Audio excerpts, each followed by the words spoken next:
Hindustan Unilever Limited has implemented it.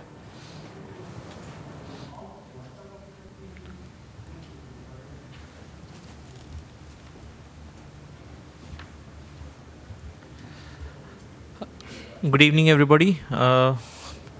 Welcome to the final session before the wrap-up, and I hope I can make it interesting for you after an overload of knowledge, I believe. When a full day like this runs and when we try to concentrate, then it's too much information, so it becomes slightly difficult. So what I'll do is I'll try to use some demos so that people who have not seen the new Solman UI, you can have an actual look at how it looks, how it behaves, how the screens flow. And as we go through the demos, then I'll try to explain all the new features. And again, as requested in the morning, let it be an interactive session. If you want to stop me, just raise your hand. Or otherwise, I'll try to give time at the end for questions.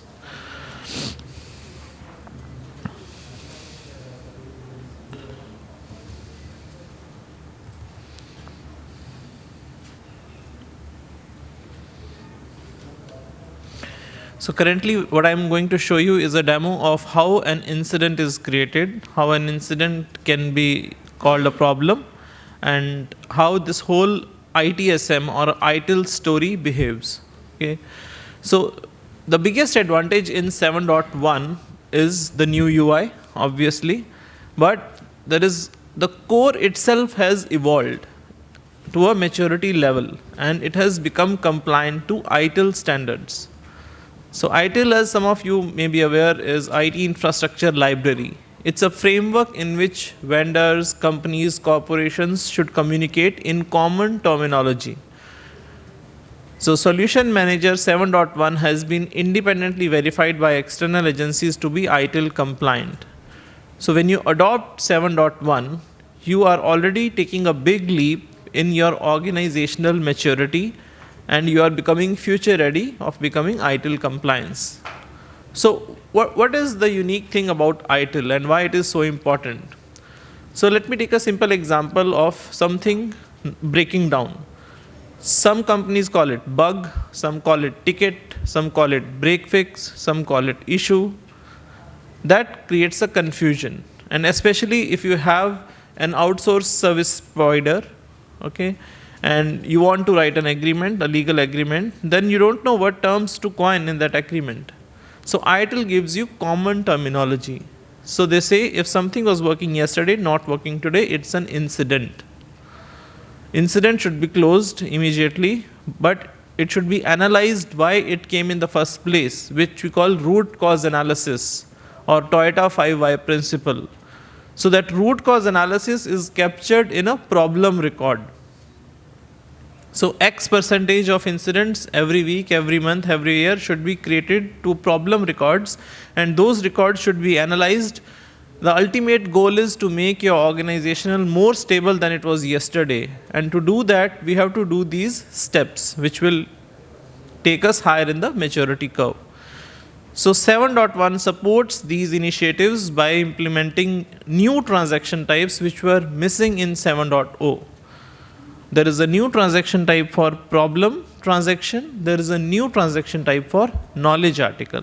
Okay, so let's go through the demo and we'll see in the actual screens. Okay, so this is the new CRM UI. It looks very much like Portal, and as mentioned earlier, since it's adopted from CRM and CRM was working on BSP technology, it works on BSP. So the screen on the left can be collapsed by using this icon, and then you get more space, and this is completely role based. So for example, we see multiple options here: create incident, request for change, create task. If you don't want all options to be available for all users, then you can simply hide them. All these areas you can simply drag and drop and have them exactly the way you want. So it's really flexible and very different from the earlier SAP GUI. So a simple search for incidents looks something like this. Okay. I think we have to. And these traffic lights. So this is something new with 7.1. The SLAs work very, very visually. So you as an organization can define the time by which the incident should be resolved. And when the time window is within 60%, then this light remains green. After the time crosses 60% allocated, so let's say the incident was supposed to be solved within 100 minutes. So 60 minutes have passed. So this traffic light will change from green to yellow. And after the full 100 minutes, it will change to red. So that means you have an exact idea what is going to happen. And all these can have email notifications coming to yourself, the team lead, or the line manager, whatever way you want to be configured.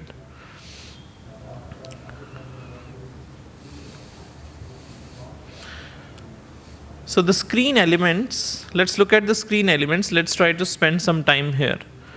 So this categorization, okay, we have 4 levels. It's called multi-level categorization. So this categorization was also not on 7.0. And why it is so important is because it's a hierarchy. The level 1 values determine what do you see in level 2. And level 2 will decide what is level 3. So it's a parent-child relationship. So that means you can use this information in data mining. So how can we use? For example, if you want to analyze how many incidents are coming in a particular area, you want to apply Pareto principle, you want to optimize your business processes. So this categorization can help you do that analysis. For example, level 1 could be incident, level 2 could be SD, level 3 could be pricing, and level 4 could be procedure.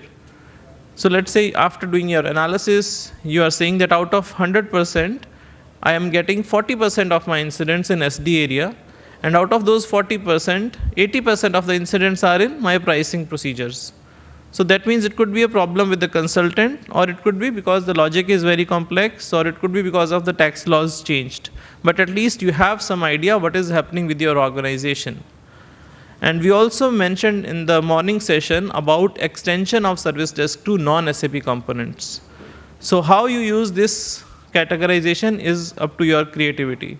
You can use level 1 for hardware, level 2 for PCs, level 3 for unique serial numbers, and like that.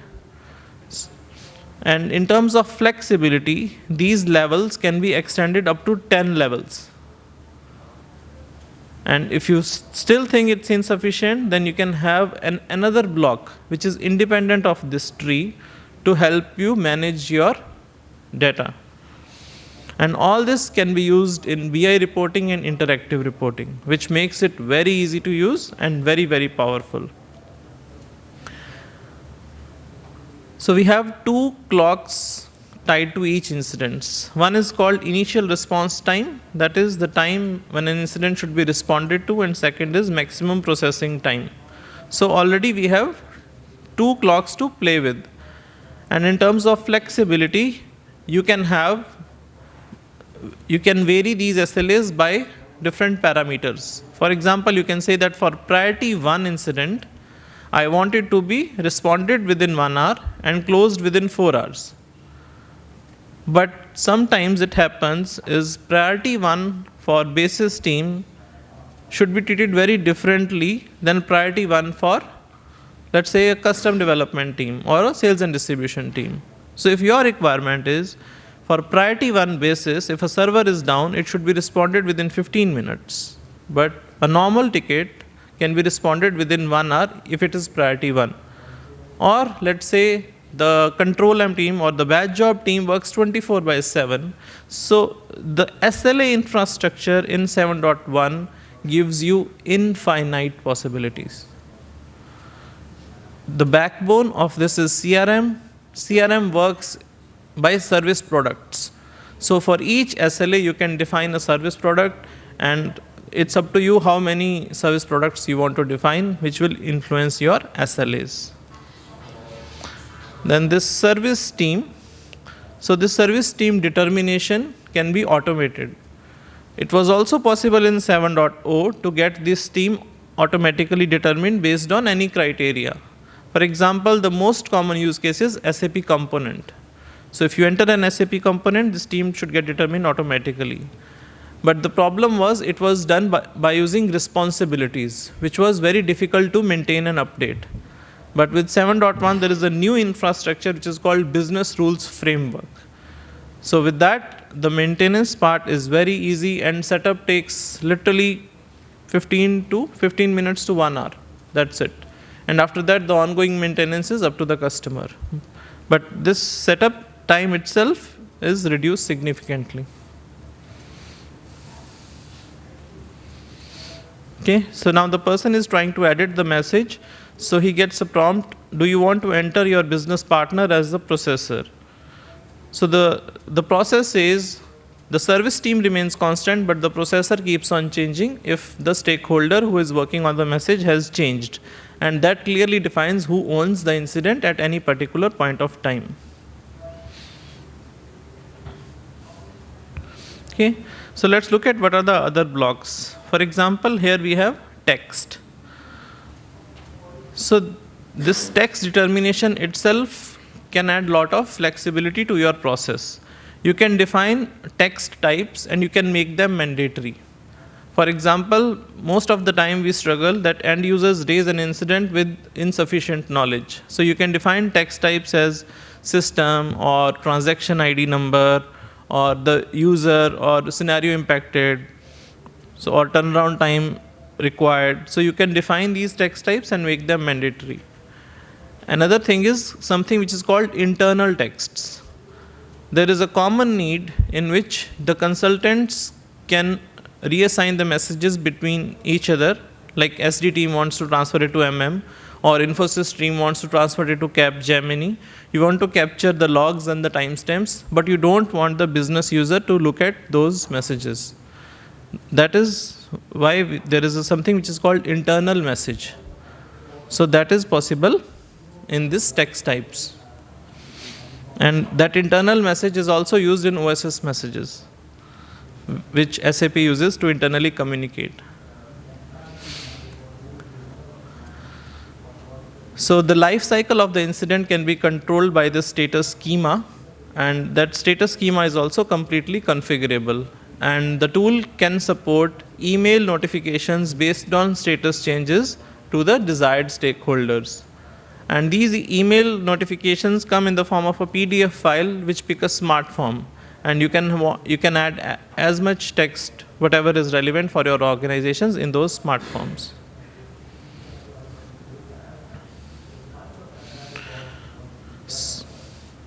So in terms of process improvement, the knowledge article is a different transaction type. But what this person is trying to do is, before solving an incident, it's trying to find a related knowledge article. So the same categorization what I showed you earlier, level 1, 2, 3, 4, we can maintain the same categorization for knowledge articles. And when the tool tries to search, it will try to bring those knowledge articles first who have the same categorization, so that the consultant is able to save a lot of time.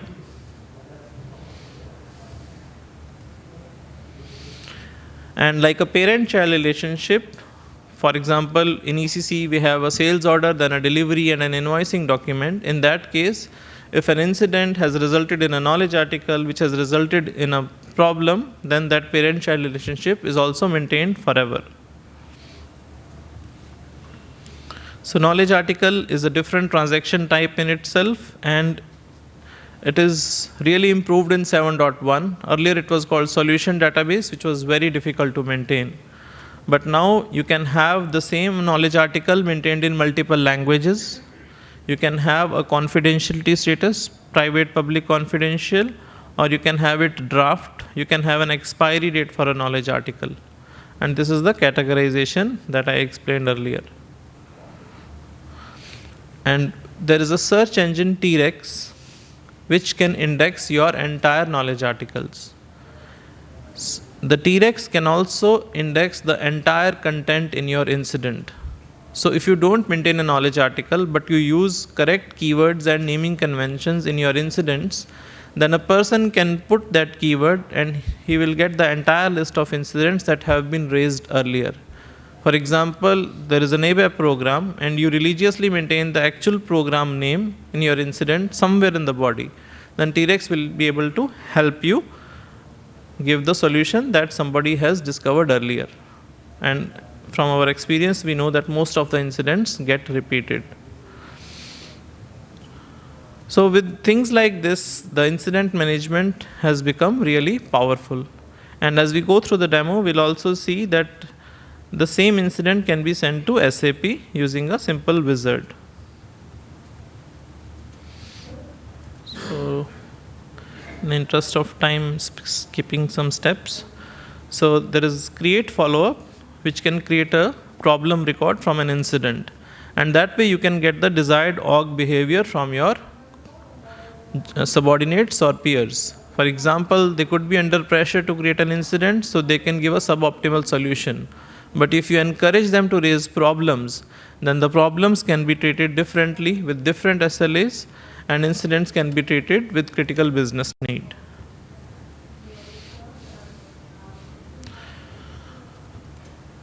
And now I'm in a different transaction called problem. And how it helps is there is a block called related incidents. So for the same root cause, suppose a WAN link has gone down and 500 users have complained to the help desk operator and 500 unique incidents have been created, all those could be put here and logged. There it won't be visible, sorry, but there are two buttons, lock and unlock here. So that means you can put associated incidents and lock them to a problem record, which helps the consultant immensely because he needs to work only on the problem. And when the consultant updates the problem, all the related incidents get updated automatically. So all these features were not there in 7.0, and that's why somebody in this room who have not adopted Solution Manager and you are at the decision making stage, please do not choose 7.0 version, go for 7.1 because it is way different and better from 7.0. Okay.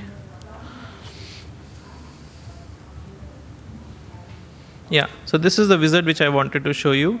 When we want to send any message to SAP, then we get something in the form of a wizard so that the person never misses an information, and seamlessly the same message is sent to SAP. When it is sent to SAP, you get the message number. So if you are comfortable checking the message stated as service marketplace, you can use the same message number in your conventional way, but the better way is to use an update option and get the message status right there and then in this screen. Okay. So these were the main key features of an incident and a problem. So let me quickly go to the change management because that is also part of the governance story. And during my breaks and discussions, most of the questions were coming regarding approval procedures. So just want to take a quick minute explaining the approval procedures.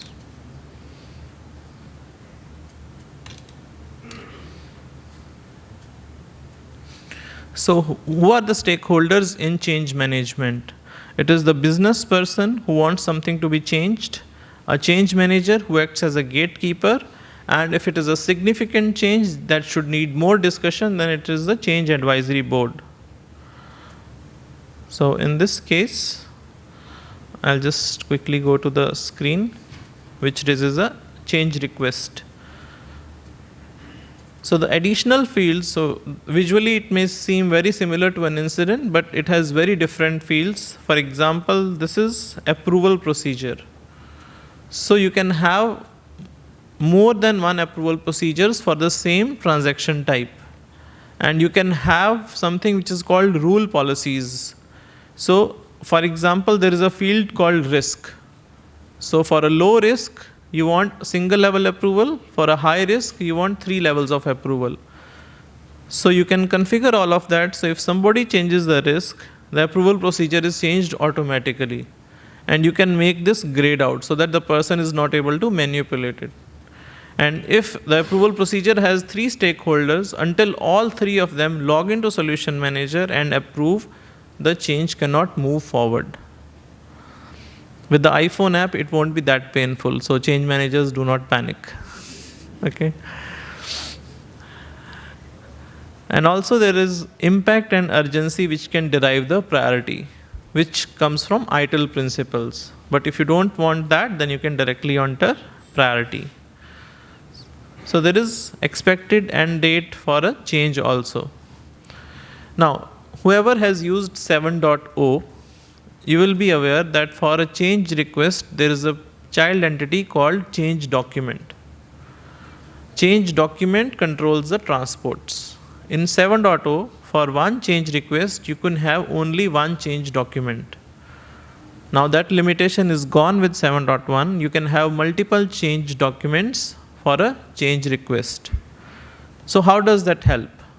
For example, there is a portal change which will change your HR process, which will have ECC impact, portal impact, and let's say other areas. So you can have all those as different change documents converted under same change request.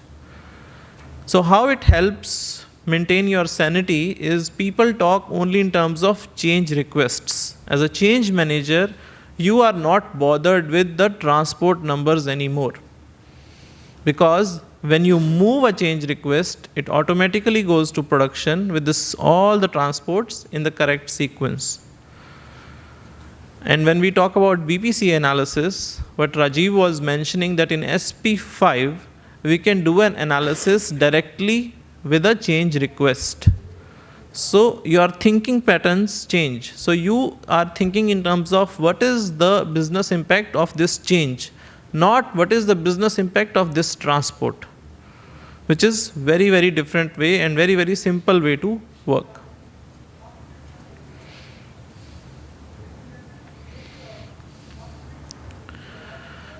So these text procedures, they can also used here in case of you want effort estimate, statutory requirements, cross-functional impact to capture those kind of informations. And in the last 1 year, I have seen amazing usage of the standard features with multiple customers. For example, ITC, they wanted to implement service request and incident. Service request is like creation of a user, triggering of a bad job, and incident, as we know, something that doesn't work anymore. And they wanted to use same transaction type because they wanted the users to raise it from managed system. So when somebody is raising an incident from a managed system, you can use only one incident type. But using this multi-level categorization and the infinite possibilities of SLAs, they were able to achieve both functionalities with the same incident type. Okay. So in case of change request, you might be aware there are 2 kinds of change. One is normal change and one is urgent change. So what is normal change is, it's like your mini release. So something that needs more planning from an organization side, like a 3-month cycle or a 6-month cycle. So you can have things defined as normal change which abide by the phase gate principle. Until somebody switches the phase gate, the changes cannot move ahead. So that's a hard, needs lot of discipline, and which was a problem because in case even one transport is stuck, the whole development cannot go ahead. But with the new SP05 in 7.1, there is a new feature called CharmFlex that has been introduced. That means even in normal change, you can selectively stop some transports and move other transports, which is a huge benefit for customers because that product was earlier sold as a licensed product. Now it is part of standard and free of cost. And then there is another change type which is called urgent change, which is like your normal bug fix, which doesn't follow the phase principle and you have full control. Okay, which is mostly adopted by customers because applying that phase principle needs lot of discipline. But again, the exact solution depends on the creativity and maturity of the customer. For example, I have a powerful example here, Mahindra and Mahindra. So what they have done is they have implemented the same urgent change in two unique ways. So they have created two different variants of an urgent change, in which one urgent change behaves like a bug fix, but another urgent change goes by the release principle, and the transports are clubbed together in weekly releases and transported together via a batch job.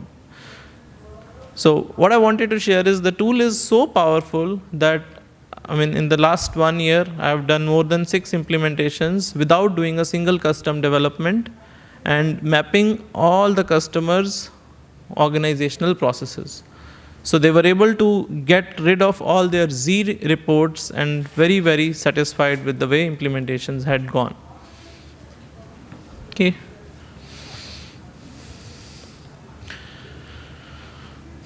So let me share what HUL has done, and which is really commendable.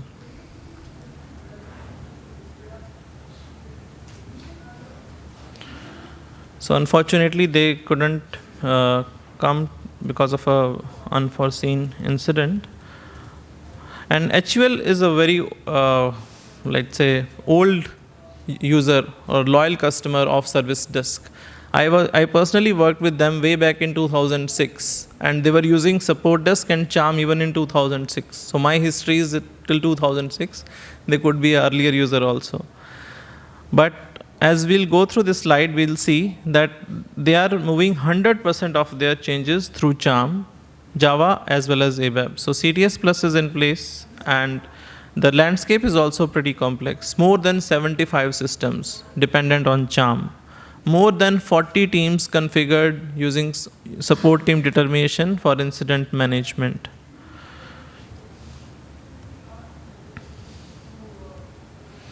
Okay. So this is the diversity of the team's organizational rules and route the tickets.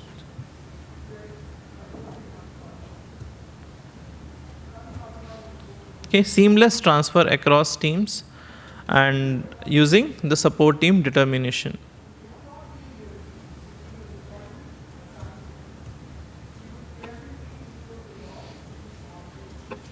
Okay. So single tool to manage all transports across landscape. The good part is they have even entered the SOX compliance as part of the Charm process. So the way Charm works is via actions. So actions you can think of like Excel macros. They do a predefined sequence of activities by a click of a button. So the usage of actions has been used very powerfully by customers. For example, again, taking the M&M example, maybe you should not have sat in the front seat, but the Charm and Tau integration, that is also being explored by Mahindra and Mahindra using actions.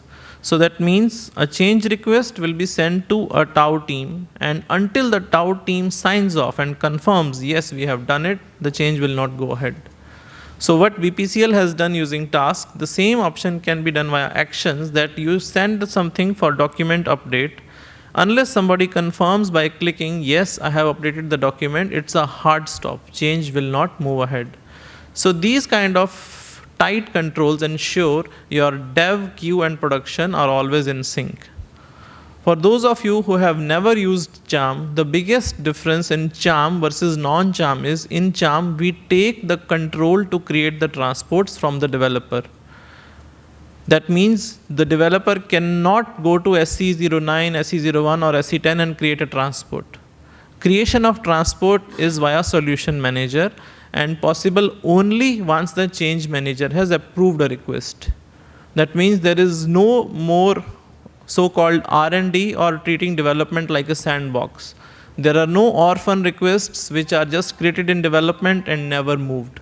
So that kind of discipline is brought by Charm, but that needs lot of support from top management, a vision and belief that yes, processes work and processes should be followed. But once you have achieved that maturity, then the next phases become way easier. So for example, in this case, what HUL has done, Since the workflow is seamless, they are moving all their transports by the functional team members themselves. There is no need to go to basis consultants to move transports. So that means simplified processes, no blame game, no delays. The consultant exactly knows when he moved to production, so if something breaks down, he will know the impact immediately.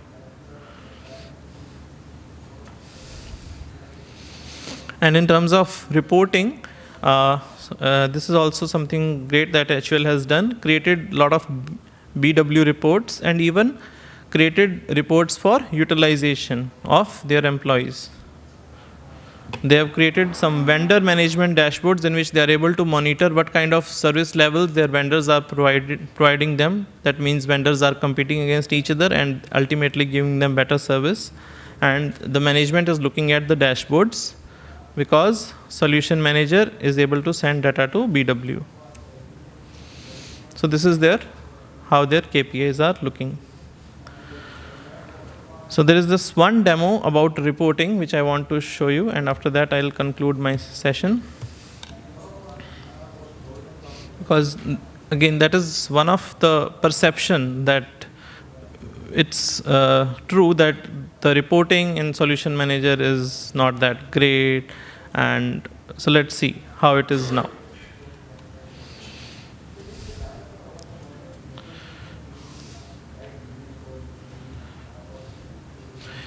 So this is the search screen in which we can see multiple parameters. Like here we see incident ID created on status or business partner.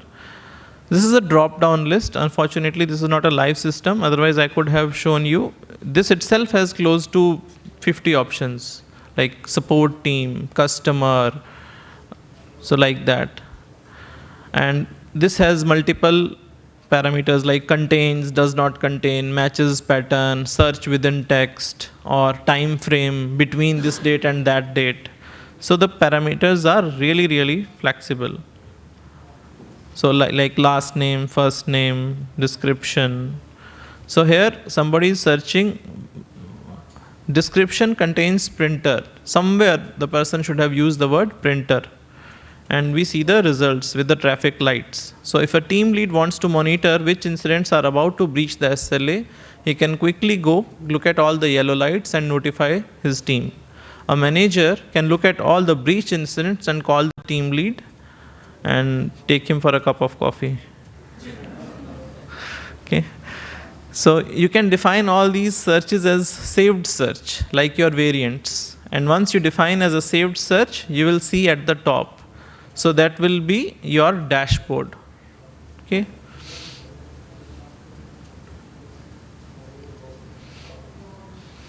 Now, my favorite part. So this does not need any configuration, any BW setup or any interactive setup. This literally works out of the box. So you can create graphs from the data by clicking on this chart icon. So let's look how does it behave. So once you click on the chart icon, the screen splits into two, and then it asks you to choose a characteristic. So how do you want to look at your data? So the person is choosing created on. So it says 80% of the incidents were created on this date, and like 60 were on this, 40 on this date. And if you click on the bottom part of the screen, the top part of the screen changes. So it's looking like BI, but it is not BI, it's real-time data, and you are playing with the data interactively. You can change this to a pie chart, and you can change the parameters whenever you want. So now the person says, instead of created, let me see by priority. So suddenly the data has changed and showing you by priority. And these reports work out of the box.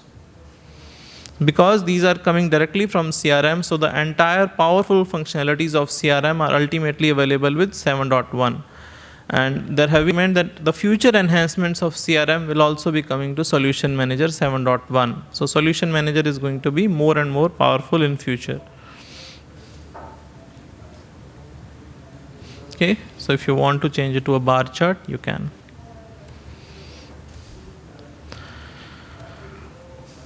Okay, this is what I wanted to cover. And The report that you just showed, which can be saved as variants as well, can we also run it as a background job if you want to send it at a particular day of, week of the month or particular day of the month? yeah, unfortunately, this with CRM scheduling job through background program is not part of the standard. So, but it should be possible with some custom development.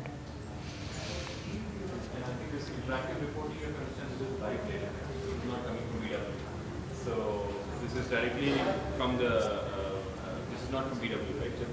Yeah, this is live data. So I think that's why it's interactive reporting. It's a different kind of a use case than a BW use case, where you are doing analytics in BW.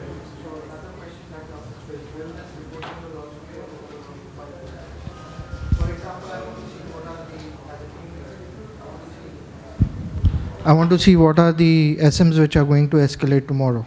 So would those options be available on the mobile devices? We need to check on that, Nikhil. With SPO5, we do have, as I said, a couple of mobile apps. But this is, so far as I know, the mobile app for incident management is showing the incidents that are assigned to me or my team. Yeah, there's it shows up, and then if you open it, it shows the high-level details of that incident. That much it shows. But I'm not sure if that satisfies exactly what you are asking, but we can check on that. Yeah, currently it's creation, approvals, and that kind of thing. Reporting for mobility. Reporting is not there, but live data in terms of what incidents are assigned to me is there. Reporting could be selective. I mean, as I mentioned, just if I want to see. We can check on that. Yeah, we'll take this to development team. There is a question. One comment that I have, in addition to what Jagmohan has said, is that we talked about this usage right in the morning when I was talking about the SPO5 roadmap and things like that. So all the functionalities that you've seen, especially with incident management, these come under the usage rights that I was talking about with respect to using it for an SAP solution. Yeah. So for enterprise support customers, if they want to use it for an SAP solution, they could use it under enterprise support, the incident management or service desk functionalities that Jagmohan has just demoed. Yeah. So I just wanted to clarify that. Good overview and good presentations today, especially from customer point of view, customer presentation. One observation which I was talking to Rajiv is that both the presentations or all the third one which you did just now or Infosys in the morning, fourth one, all these are large users and large customers, with big customer base or user base. Now, for those organizations to spare resources because it looked like as if one more implementation of ECC, for an SME, which is to some extent true because whether it's a small organization or big organization, the processes are going to be the same. Number of steps are going to be the same. And that's the beauty about SAP. That's the reason that SAP is used by big customers or big databases or big organization as well as SMEs also. Rajiv hinted me, I thought he would brief it to the audience, it will be better, that like pre-configured SAP is also available or standard processes are there in SAP, and the same could be brought in here. So that, the implementation of test scripts or some other processes here could become easier. This was one which he can address after. Number two observation was this, that for others who have already done it, besides this presentation on how to go about or getting organized or motivating their own teams to use a solution manager, if those customers who have already implemented, if they could possibly, Indus could take it over, that some sort of a customer visits are arranged. It will be the live case to see there. Of course, one can see from anywhere, but meeting actual users and seeing the implementation in those places, that would help. So these were my two observations, which I thought I'll share. And let me try to answer the first part of your question. Second part, I think Mukesh can take care. Yeah. Regarding features working out of the box, at least in governance area, the standard incident to charm end-to-end flow literally works out of the box. Even when we do proof of concept, or what we call as RDS, rapid deployment solutions, then in as less as 5 days, we are able to show on customer system all the features working, and which is, if the requirement stops there, then it is a full-fledged implementation in as less as 5 days. So it's not a ERP implementation, or it's not complex.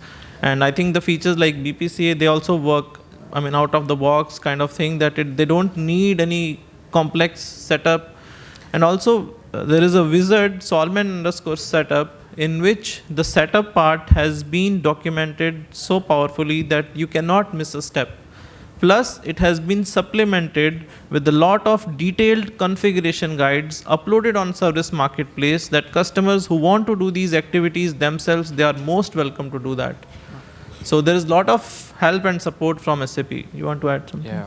So a couple of things actually. One is, of course, we would like to believe that Solution Manager is not just for large companies or large organizations. You're right in the way that when you see many of the success stories that we have today, most of them are large organizations. But on the other hand, we do have examples which we couldn't show today, but there are customers who have been using Solution Manager without having a large footprint, etc. One thing which you mentioned, and I think that's what we were discussing over coffee, is that the concept of creating a business process hierarchy, like what BPCL or Colgate has shown, how they use process documentation to do testing, etc. For a small organization, the comment was that it looks pretty big to even venture into such an exercise to create a process documentation, etc. Right? So one thing which is available is that, of course, we ship what we call as business process repository. BPCL has also explored that. If an implementation has not been customized heavily, or there's not much of custom code in it, then the standard documentation that we ship out of the box, which means that in Solution Manager there is content available in terms of process documentations, yeah, which you can just pull in and then say, this is my documentation. You can start off with that, provided this is our view of how a sales processing can happen, right? So this is SAP shipping content. So we say that, okay, sales processing happens using these process steps. Yeah? But the question is whether that will match to your business user's business process or not. Yeah? So if it's a very standard SAP implementation, then these standard processes can also be used. Yeah? So from that point of view, the exercise that Sanjay mentioned, for example, if you were to use the standard processes, much of it would be reduced because you have a starting point in terms of a process documentation, which is, of course, only showing how ERP system can be used in a very standard way, like how we see it from SAP point of view. But the reality is that small or big, all organizations have customized SAP systems quite extensively, or even custom coding. Customization is probably still okay, but custom coding as well. So that makes it much more difficult for us to provide any starting point, because we wouldn't know. It's only you as a customer who would know what has happened and how the system is being used. Yeah? So these are the challenges. So the process documentation piece is a little bit tricky for any organization to start. We were also talking to some of the other customers over coffee, where that has been a big pain point for many, many customers. And I'm quite glad that we had customers like Colgate and BPCL who presented today, that it is possible once you have done it. In fact, BPCL, for example, have more or less started from scratch last year when we started this exercise. Yeah? So it's not like they relied upon something that was there and then just improved it or something like that. They really started from scratch, as Sanjay explained in his presentation, to actually do it. I'm not sure how many weeks it was, Sanjay, maybe you can update, but once they started, after a few weeks, they were able to at least collect all the documentation into an Excel. If I remember correctly, Sanjay, into an Excel, first of all, and then upload it into Solution Manager. So that was the exercise. Of course, that takes time because you'll have to figure out who should fill the content and then do it. Sometimes it might be faster. One department might immediately tell you, okay, these are the things that I do. Another department might take a few weeks because they are busy in something, or they are thinking about how to document and so on and so forth. But it is possible. That's what the case study also showed. Yeah, and I think one other thing that Sanjay mentioned at the bottom of his slide, where management focus is there. If somebody, even if in a small organization, if somebody is convinced yeah, that there is value in doing these things, yeah, then I think things can happen. At least that's my personal take on it. I mean, this is not, you know, some fancy information which nobody knows or something. We are just asking how a SAP application is being used by business users. You know, it looks like a very simple question, but then, you know, if you really want to it, you can find the answer. At least that's what was shown in the BPCL story. Rajiv, you could brief on the reverse. Yeah, so that's another topic. So we also have a concept of reverse business process documentation. Unfortunately, we didn't have a chance to talk about it today in the sessions. So what it does is it's a functionality in Solution Manager wherein it looks into your production system. So let's say if you've gone live a couple of years back, it looks into your production system and tries to build a blueprint, yeah, based on our standard understanding of processes again, that what could be your business users using. So which means that you're not asking anybody, you're just looking into the system, looking into the production system. We look into, let's say, usage of transactions, we look into the database tables and see, for example, what kind of orders were created, were there standard orders or rush orders, and then if an order of the type OR was created in the order table in the production system, then we mark saying that, okay, this customer is using standard order process.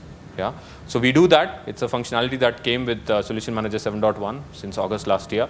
The content that is used to do all this, yeah, that is improving every day as we speak. So we are improving that content. So what kind of rules can we apply to say whether really order processing is used or not? Yeah? Can we just say that if VA01 is used, that standard order is being used? No, because VA01 can be used to create a rush order as well, right? So we need to look at into a table and the order table and see if the order type OR was used or order type, you know, rush order RO is used and stuff like that. Then only we can make out. So this really needs a kind of a rule framework to actually find out. So we have done that. So there are customers who have built their blueprints using this reverse business process documentation already. In fact, we were working with, we have plans to go to one customer next week or so, where we're going to start this exercise in Mumbai, for example. So this is a possibility. So this is purely based on tool. Yeah. Once the result comes, at least, I mean, at that time you need some interpretation. Of course, you need people who understand this business process to interpret and say, okay, this makes sense or this doesn't make sense.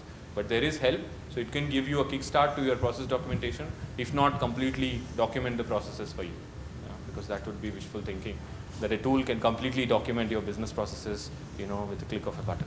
At least it could give you a kickstart, and I think that's something small or large, all customers can, you know, make use of. One more hypothetical question. It came up in a presentation also somewhere that with this trial, one does not need to go in the sandbox and do a development server and try something, and possibly Solution Manager, straight away you go into the quality system. I think somebody mentioned it. Is it possible to get rid of development or the sandbox, or there are only some processes which you can go to the Solution Manager to quality server directly? I think sandbox after implementation. Because some presentation it came if that from Solution Manager you can directly go into your change request does not have to move from development to quality or something. Change management in just Solution Manager becomes the controller of creation of transports. Yes. After that, the transport is as good as it was created independently. So it doesn't change the landscape, or it doesn't reduce or add a box. It is just a control mechanism that any request is tracked when it was created and why it was created. And one more question which I want to answer, which came in the break, was somebody asked about the hardware requirements. So the hardware requirements vary significantly based on the scenarios which you are planning to use, especially when it comes to root cause analysis, alerting, monitoring, and business process operations. But there are some tools and utilities available on Service Marketplace that can help you get the right sizing of Solution Manager 7.1. So I would like to answer one question that you asked. So I will reach out to the individual winners and request them if we can do a customer day at their organization where we invite Indus members to come and probably have a look at what they are doing in their organization. But again, this is dependent on the individual organization's availability as well as their policies. But wherever possible, I think it's a good idea. I will work with the members and try to make sure that it happens. This last question, are there any challenges in migrating the data from 7.2 to 7.1?